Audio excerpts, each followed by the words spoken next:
மதி சுரேஷை ஓங்கி அடிச்சதை திரும்ப திரும்ப பார்த்து நீங்களும் ரசிச்சிருந்தா இந்த வீடியோவுக்கு லைக் பண்ணிட்டு வாங்க நாளைக்கான ப்ரமோக்கான ப்ரிடிக்ஷன் என்னன்னு பார்க்கலாம். மதியோட அப்பா ராமமூர்த்தி, என்ன இது மாப்பிள்ளையும் அடிச்சாரு, அதனால தானே என் பொண்ணு அடிச்சா, இதுல எனக்கு ஒன்றும் தப்பா தெரியல அப்படின்னு சொல்ல, யோ நீ எல்லாம் ஒரு மனுஷனாயா, என்ன புள்ளைய நீ பெற்றிருக்க, என்ன புருஷனை அடிக்க சொல்லி வளர்த்துருக்கியா அப்படின்னு சொல்லிட்டு கேட்குறாரு சுரேஷ். உடனே அழகுமதி, இதை பாருங்க, யோ வாயா போயான்னு சொல்லி எங்கள் அப்பாவை மரியாதை இல்லாமல் பேசினா அதுக்கப்புறம் மரியாதை கெட்டுடும் அப்படின்னு சொல்லிட்டு அழகுமதியும் பேச, உடனே ராஜலட்சுமி தலையாக அடிச்சுட்டு அப்படியே கீழே தரையில் உட்காந்துடுறாங்க. போச்சு போச்சு, நம்ம குடும்பமானம் எல்லாம் போச்சு. இதுக்கு முன்னாடி இந்த மாதிரி நம்ம சந்ததியிலேயே நடந்ததில்லை. அடே பாக்கியராஜ், போடுற ஃபோனை மாப்பிள்ளைக்கு, மாப்பிள்ளையே வரட்டும், அவர் தானே பார்த்து கட்டி வச்சாரு இந்த கிறுக்கிய அப்படின்னு சொல்லிட்டு சொல்கிறாங்க. உடனே என்ன கிறுக்கியா, மைண்ட் யுவர் வேர்ட்ஸ் அப்படின்னு சொல்லிட்டு ராஜலட்சுமியை பார்த்து பேச, பாத்தியாடா சுரேஷ், உன் முன்னாடியே மாமியானு என்ன ஒரு மரியாதையும் இல்லாமல் இங்கிலீஷில் திட்டுறா அப்படின்னு சொல்லிட்டு ஒன்று ராஜலட்சுமி அழுக. உடனே ராகவனும் பில்டப் விட ஆரம்பிக்கிறாரு அழுதுகிட்டே. ராஜலட்சுமி, என்ன பண்ணுறது, நீயும் நானும் வாங்கிட்டு வந்த வரோம் அப்படி, எங்கேயோ பிறந்து வளர்ந்தவெல்லாம் நம்மளை கண்ட கேள்விகளை கேட்டு இப்படி அசிங்கப்படுத்தணும்னு பத்தாததுக்கு அவன் அப்பங்கார, அவனும் அதே மாதிரி பேசுகிறான், என்ன குடும்பமோ இது அப்படின்னு சொல்லிட்டு அழுகிறாரு.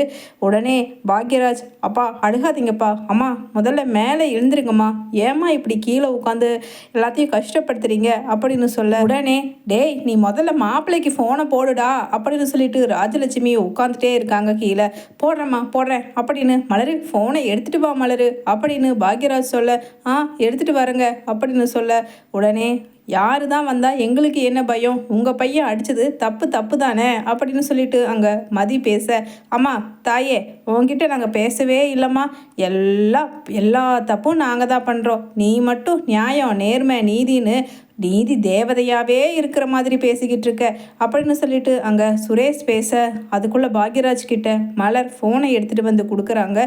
அப்போ அங்கே பாக்யராஜ் வாங்கி ஃபோன் பண்ணுறாரு.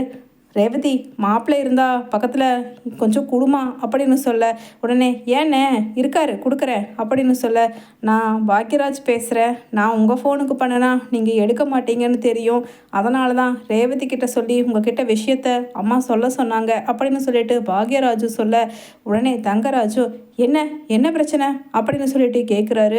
இல்லை மதி வீட்டிலேருந்து வந்திருக்காங்க அதுதான் அப்படின்னு சொல்ல, உடனே பக்கத்தில் உட்காந்துருக்கிற ராஜலட்சுமியோ, என்னடா பாக்கியராஜே வந்து போயின்னு, ஆமாம் என்னமோ முழு பூசணிக்காயை சோத்துல மறைக்கிற மாதிரி, எதுக்கு இவளை பற்றி எல்லாமே சொல்ல வேண்டியது தானே, கூட நானே சொல்கிறேன் அப்படின்னு ஃபோனை வாங்கி ராஜலட்சுமி பேசுகிறாங்க.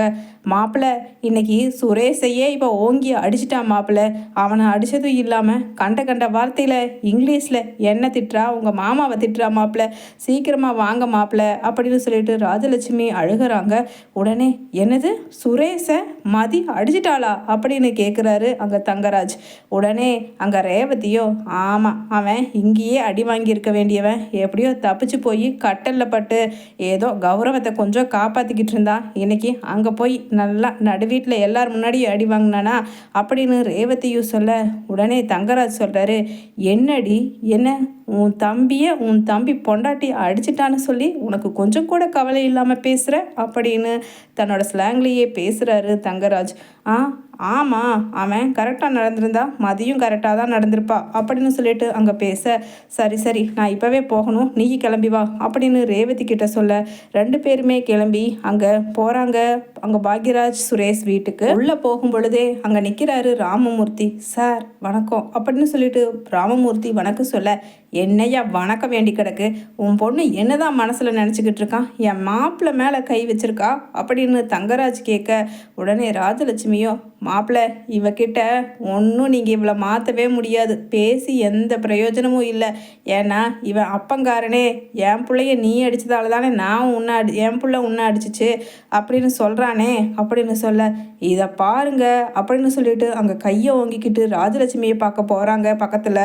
மதி, எங்கள் அப்பாவை அவன் இவன்னு சொன்னீங்கன்னா பல்ல தட்டி கையில் கொடுத்துடுவேன். ஒரு அளவுக்கு மேலே எனக்கும் பொறுமை இருக்காது. என்னோட மரியாதையையும் இழக்க வேண்டியது வந்துடும். பெரியவங்கன்னு பார்க்குறேன் அப்படின்னு சொல்லிட்டு ஓங்குன கையை மடக்கிக்கிட்டு பின்னாடி வந்து அழகுமதி நிற்க, உடனே அங்கே தங்கராஜ் சொல்கிறாரு, நீ எதுக்குடா சுரேஷ் மதியை அடிச்ச அப்படின்னு கேட்க, பின்ன என்ன மாமா, எதுக்காக மாமா நீங்கள் எனக்கு இவ்வளோ கல்யாணம் பண்ணி வச்சிங்க? 2 பேரும் ஒன்றா சேர்ந்து குடும்பமாக வாழ்ந்து எங்களோட வாழ்க்கையை ஆரம்பித்து குழந்தை குட்டின்னு பெற்றுக்கிறதுக்கு தானே மாமா. ஆனால் இவன் நான் பக்கத்தில் போனாலே ச்சே எனக்கு அப்படின்னு சொல்லிட்டு தலையில் கை வச்சுட்டு திரும்பிக்கிறாரு. உடனே அழகுமதி, ச்சே அப்போ தானே அடி வாங்கினீங்க, அப்போ கூட புத்தி வரலையா? இத்தனை பேர் முன்னாடி பப்ளிக்காக பேசுகிற விஷயமா இது அப்படின்னு சொல்ல, உடனே ராஜலட்சுமி சொல்கிறாங்க, ஆமாம், உண்மையிலேயே நீ ரூம்குள்ளே அவன் பொண்டாட்டியாக நடந்திருந்தேன்னா இந்த விஷயம் எதுக்கு வெளியில் வரப்போகுது? நீ கரெக்டாக உன்னோட கடமையை உன்னோட விஷயத்தில் நீ கரெக்டாக இருந்திருந்தனா எதுக்கு அவன் வந்து வெளியில் சொல்ல போகிறா? அவனும் ஆம்பளை ஒரு அளவுக்கு மேலே பொறுக்கலை, அதனால தான் வெளியில் வந்து பொங்கி எழுந்துட்டான் அப்படின்னு ராஜலட்சுமியும் பேச, அவர் தான் இதை பற்றி பேசுகிறாருன்னா பெரிய மனுஷி, உங்கள் வயசுக்கு தகுந்த மாதிரி பேச வேண்டாம்.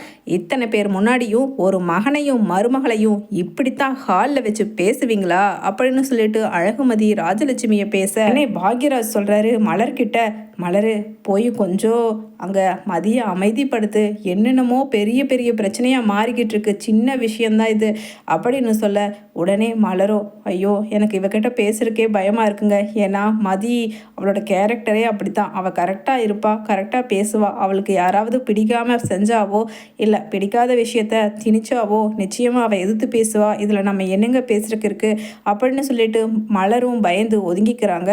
உடனே அங்கே ராமமூர்த்தி கிட்ட தங்கராஜ் கேட்குறாரு, என்ன ராமமூர்த்தி, நீங்களும் வந்து தப்புக்கு மன்னிப்பு கேட்க சொல்லுவீங்களா? இல்லை என் பிள்ளைய ஏன் அடிச்சேன்னு சுரேஷை பார்த்து கேட்டிருக்கீங்க? பின்ன உங்கள் பொண்ணு தப்பு தானே பண்ணியிருக்கா? அவன்கிட்ட நல்ல முறைக்கு ரூம்குள்ளே நடக்கலைங்கிறத வெளியில் அவன் சொல்லி பண்ணும்போது இப்படியெல்லாம் அவன் எதிர்த்து பேசிக்கிட்டு இருந்தா அவன் அடிக்காமல் என்ன பண்ணுவான் அப்படின்னு சொல்ல, சார் நீங்களும் இப்படி பேசலாமா அப்படின்னு சொல்ல, உடனே மாமா நான் முடிவு பண்ணிட்டேன் மாமா, இவ உண்மையிலேயே என்னோட சம்பளத்துக்காகவும் என்னோட போலீஸ் வேலையையும் என்னோட கம்பீரத்தையும் பார்த்து சும்மா பணத்துக்காகத்தான் என்னை கல்யாணம் பண்ணியிருக்கா மாமா. ஆனால் இவளுக்கு என் கூட வாழ்கிறதுக்கு இஷ்டம் இல்லைன்னா என்ன மாமா அர்த்தம் அப்படின்னு சொல்லிட்டு அங்கே சுரேஷ் கேட்க, உடனே தங்கராஜ் சொல்கிறாரு, எனக்கு ஒன்றும் புரியலடா, நீயே சொல்லடா மாப்பிள்ள அப்படின்னு சொல்ல, இவளுக்கு வேற யாரோ கூட பழக்க வழக்கம் இருக்குமாமா, அதனால தான் என்னை பிடிக்கலை அப்படின்னு சொல்ல, உடனே ராஜலட்சுமியும் கையை தட்டிக்கிட்டு, அப்படி சொல்லுடா மகனே, எனக்கும் ரொம்ப நாளாக சந்தேகம் இருந்துச்சு. இவ காலையில் எழுந்திரிச்சு மினுக்கிக்கிட்டு 7 தடவை கண்ணாடிக்கு முன்னாடி நின்று பார்த்து தலை சீவி புடவை நேர்த்தியாக கட்டிட்டு வேலைக்கு போகும்போதே நினச்சேன்.